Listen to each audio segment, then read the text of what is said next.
All right, after you have read through the project, looked at some student examples, and completed the first discussion with your ideas, one idea should stand out, or maybe it's one idea that you have the most stuff for.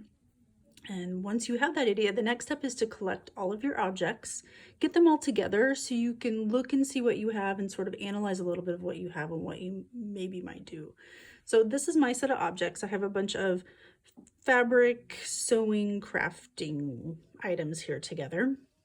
So I have some fabrics that I found. A lot of these things are like yard sales, thrift store sales, stuff that I just collect anyways. I've got buttons, I've got some measuring tapes, I've got embroidery thread, some sewing thread, I've got ribbons of all shapes and sizes. I found a sock, which is technically more fabric, in one of these bags.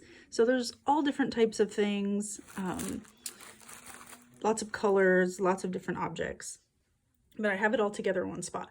And the reason why I do that is so that way I can see what I have, analyze what I have, and then start to think about what our elements are happening here. And then I can also think about what principles I'm going to apply when I'm building my mask. And by using the elements and principles, I can create a really strong mask because it's revolving around some of these ideas of what makes art stronger, and also what makes it more pleasant to our brains. So as I kind of looking around, one thing I notice are a lot of our circles. So I have all these buttons, of course. I've got big buttons, I have small buttons, metal buttons, plastic buttons, all different colors of buttons. But then also in the thread, I have these spools of thread around. Technically, you think about a piece of thread, it's round, from the side. So that's what I'm going to start with, is my element that I'm going to kind of go with for my set of objects is a circle. And that's a shape, so that's my art element. And then a lot of what you guys will work with too probably is color to some extent. So that's another art element. So that's something to think about too while we're building our mask. You can paint things, like I could paint some of these buttons if I wanted to with my paint. And that's another option. So, and then on top of that, so I've got my elements, my circle shape, some of the principles I could use is repetition is always a really good one. So, I can have the circle repeated here. I can have it repeated in other areas of my mask. I could also change the scale. So maybe some circles are small, some are really large. So that's something I can play with. And those are two elements right there, repetition and scale, that I can use. And you can use any of the elements. So this is up to you. You get to pick. So it might be helpful, if you don't already, to have a list of all the elements and principles in front of you so you can kind of look and see which is which. So I'm going to work with those two. And this is what I have to work with. So, and that's where I'm going to start from. So step 1 and 2 are done. You can move on to step 3, and in the next video I'll work through you guys a little bit how to start with creating a base if you haven't found one. All right, you've got steps 1 and 2 done. Now we're going to start building. So the first thing you need is a base for your mask. So if you already can find one or have one, great. So this would be a great mask for like takeout. If your idea was like drinks, recyclables, whatever, this would be a really great one. I just found it on my recycling. It's already got some holes for eyes, maybe. You just have to figure out how to get it on your head. So what I did for this one is I just poked some holes in either side, my pencil here, on the left, one on the right. So I can attach, I use an old t-shirt. I'll cut it into about 2-inch strips, attach it to either side, and then you can tie it behind your head. One thing we've found though as we work on these found object masks is they do get a little heavy. So if your mask gets heavy, sometimes I'll put a third hole or a third attachment point at the top, and then you can attach a third t-shirt strip to the top that'll go over the top of the head. Sometimes it's a little bit wider for that reason, and then you can tie all 3 in the back. I like to use a t-shirt because it has some give to it, so that way when you're moving, it'll move a little bit, but it won't fall off your face, because that's really important. So if you can find something, look through some of the student examples. You can use just about anything, as long as you can, even if you can't, cut into it, you need to make sure you can see. So it'll need eye holes. But you can use your hot glue gun to glue those strips on to attach it to your head. If you don't have anything, it's okay. As long as you have cardboard, you can make anything work. I'm going to post a YouTube video of a person that has some really great starting tips of how to create a mask out of cardboard. Now their mask is a giant animal mask and it's really fun. Ours is a little different because our masks are going to come from your objects. So you shouldn't have an animal or an idea already in your head. We should be thinking about the objects that you're using. But it's really great for a starting point. So there's a strip of cardboard that you're going to make like a crown for your head. And then some extra pieces like this back piece to kind of hold it onto your head in case it gets a little heavy. And then here, this front part is like, I can get it turned right away here. So what I'm going to glue my front piece to, so that way it sticks off of my face. So that way it's comfortable. So I don't have a giant piece of cardboard resting on my face, because that is not fun. All right, so really quick, some safety tips. Hopefully you got some of these nice scissors in your pack. These scissors are great. They'll cut through anything. They'll cut through cardboard, anything except probably metal. They'll even cut through some really thick plastic. So just be safe. There are scissors. If you want to use a box cutter, if you have one at home, great. Again, just be careful. Make sure when you're not using it, when you set it down, I always have a rule at my house, when you set it down, that you retract the blade so you don't accidentally grab the blade while it's out. Also, if you have any detail work, you can use an X-Acto knife. I know some students have those at their house. They're really great. They're not super for cardboard, so leave them put away for this part, but you might need one later if you have one. Don't go buy one, for heaven's sakes. Don't go out if you don't have to. So what I wanted to show you guys really quick is just some cutting, some gluing. So I talked about circles. My camera isn't far enough away here, but you can kind of see my circle. So I cut a really large circle, and I'm going to glue this to that crown part. But the thing is I don't want just this flat circle, because that's boring, right? Like, we need some dimension. So I've got my circle here. I tried to mark approximately where the center is, because I want to fold this. I want to manipulate it a little bit. So I know I can make a cone shape, cutting away from my hand, away from my body. If I cut like a little piece like that, I'm gonna need to bend it a little bit, probably all of it, and see if I can get it bent and glued together. This is gonna take quite a bit of me, but now, as you can see, as I kind of twist it and turn it, I'm getting some dimension. So it's starting to look more like a cone. I might have to do a whole another cut, but really quick gluing. So with your hot glue guns, they get really, really hot. You can burn yourself, so please be careful. Also, I like to use with my hot glue gun a paper plate, and I put that there so just so it protects the table. This laying on, they drip. You can see here it's dripping, so it's just that way it can drip into the plate instead of onto my nice table. So use a paper plate or something to protect your surface.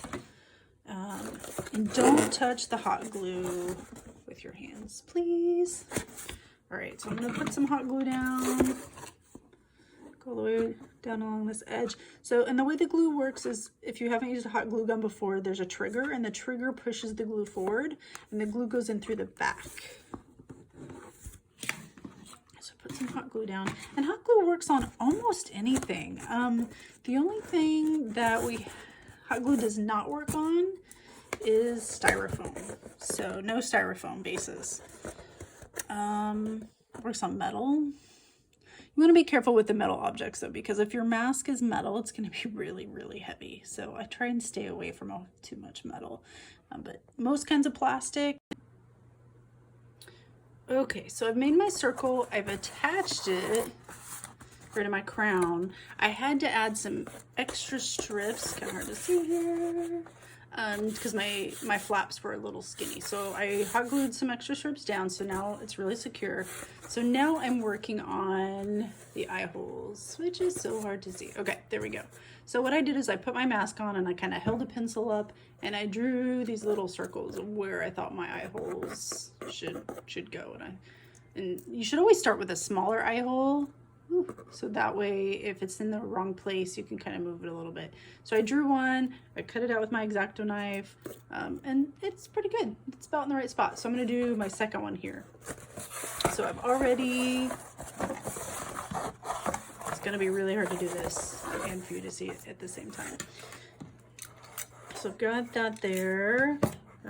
If you're gonna use your scissors, this is gonna be kind of tricky because then you have to poke a hole through it. Just very slowly, you can kind of twist the scissors through to get your hole going. Now that's there. If you do have a type of knife, you can cut. Always want to make sure you don't want to cut in the air. The video talks about this too. You want to make sure you cut down on a harder surface if you're using a sharp knife. And now I can put this on. Make sure those eye holes are in the right spot. Flip it over so you can see what we're working with here. Kind of clean up those edges a little bit and make sure I can see. That one might be a little high, but we can fix it. And now I've got 2 eye holes. Both of my eye openings are done. I can see really well.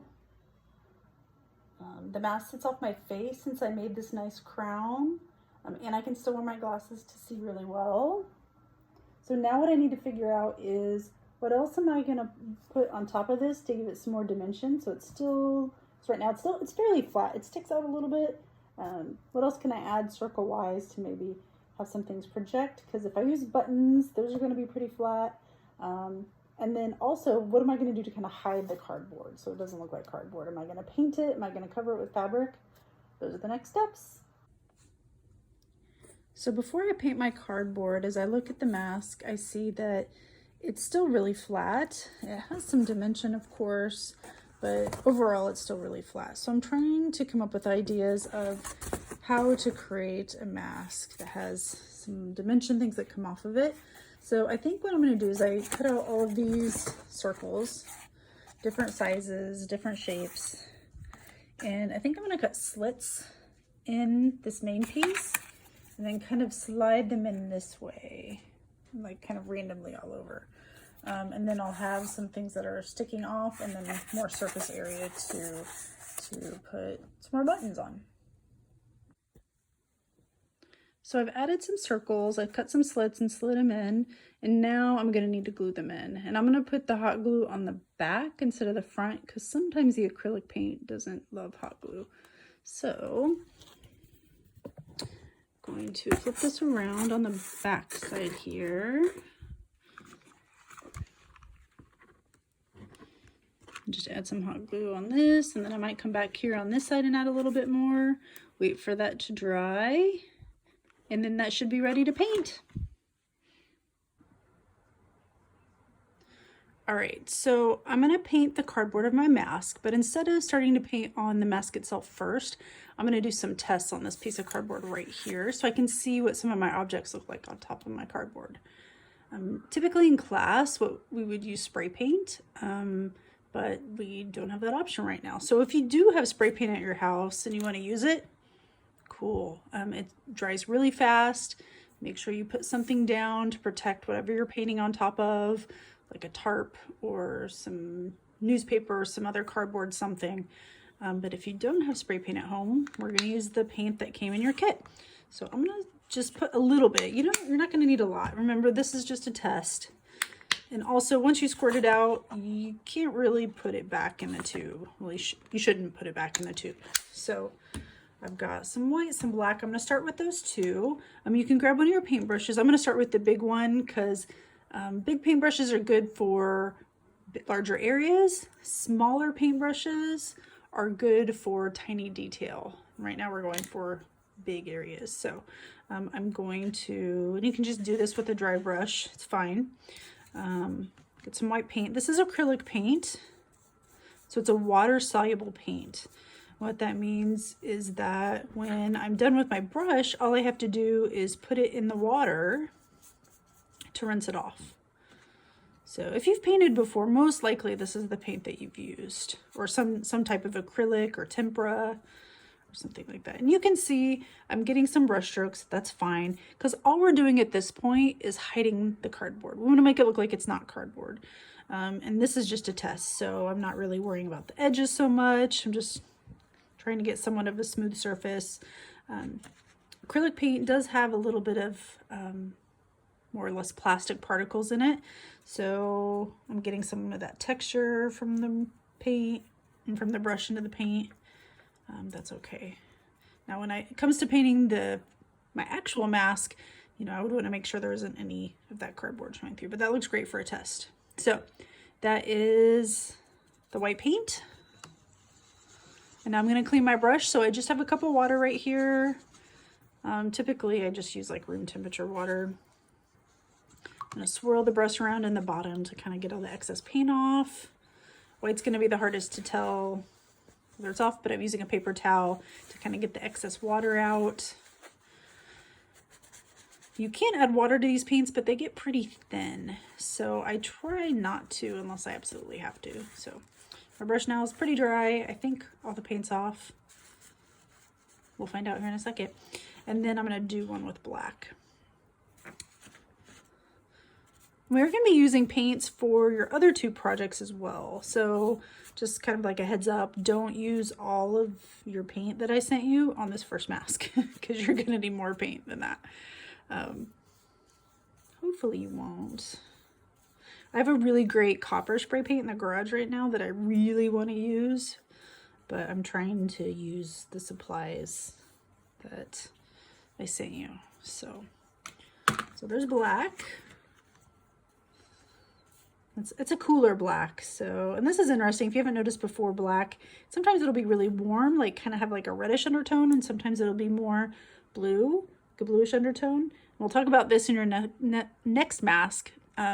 But to get black, some of you may already know this, you do have to mix other pigments to get that color. And so typically it either shifts warm or cool. So I'm swishing my paintbrush, trying to get it all out. You can kind of tell too, my water's now a gray instead of a white.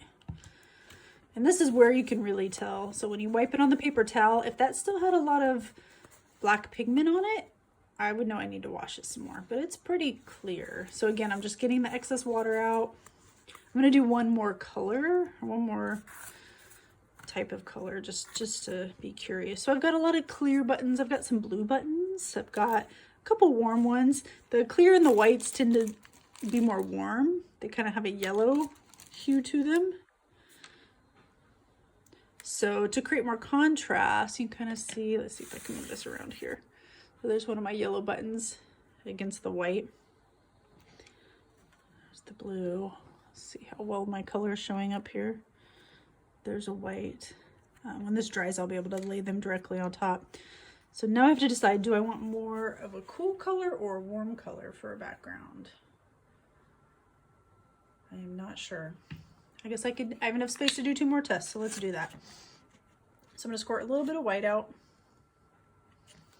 And then I'm going to take just a tiny bit of blue to one of the whites, just to give it like it's called a tint.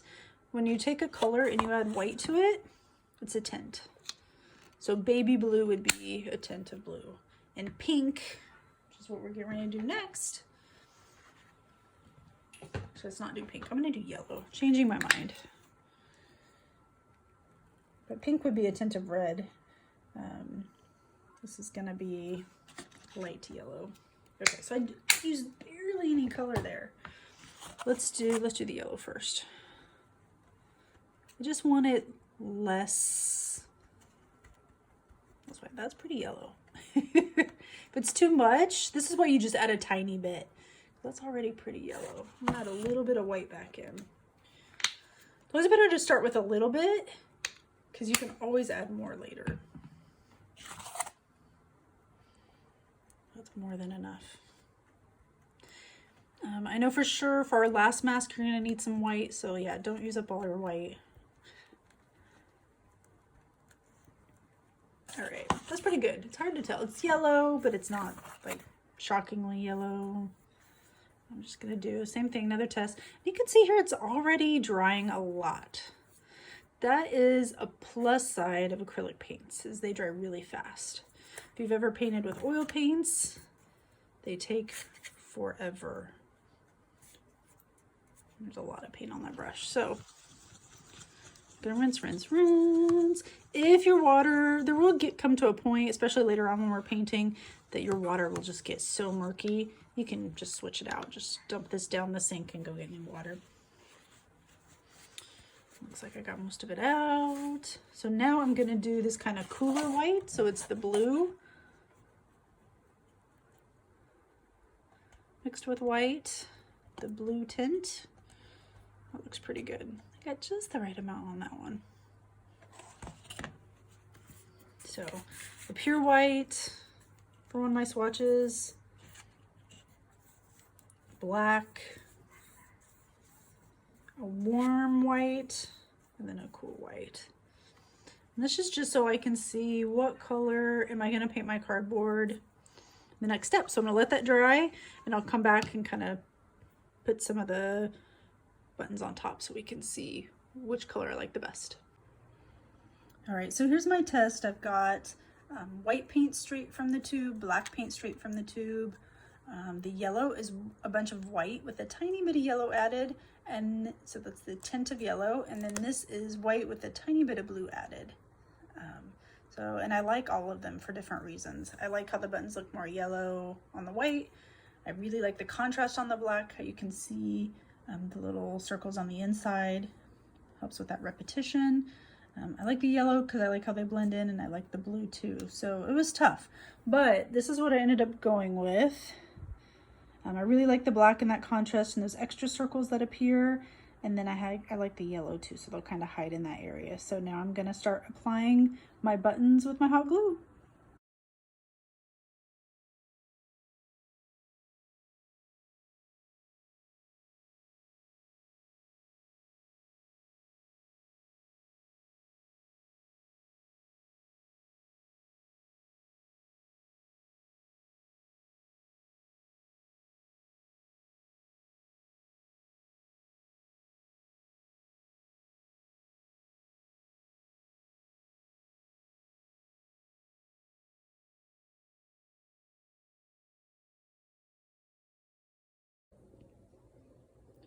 So I've got all the buttons on and I think it looks pretty good, but it still looks like it's missing something. And so I took about a day and just set it aside and just thought about it. And as I thought about it some more, it was the circles that just seemed unfinished and unactivated. So my first thought, of course, was to glue buttons to it, but then I was like, I don't know how I feel about that.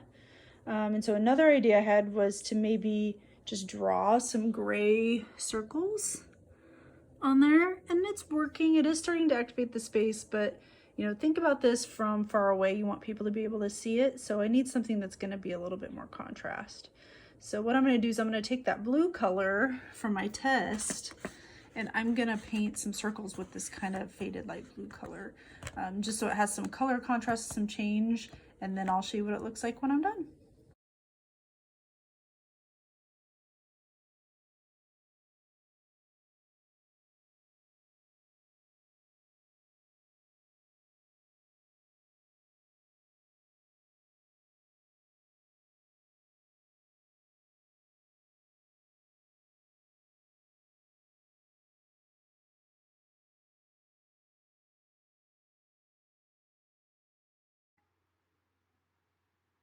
So here's my finished mask with all of those last blue circles painted on.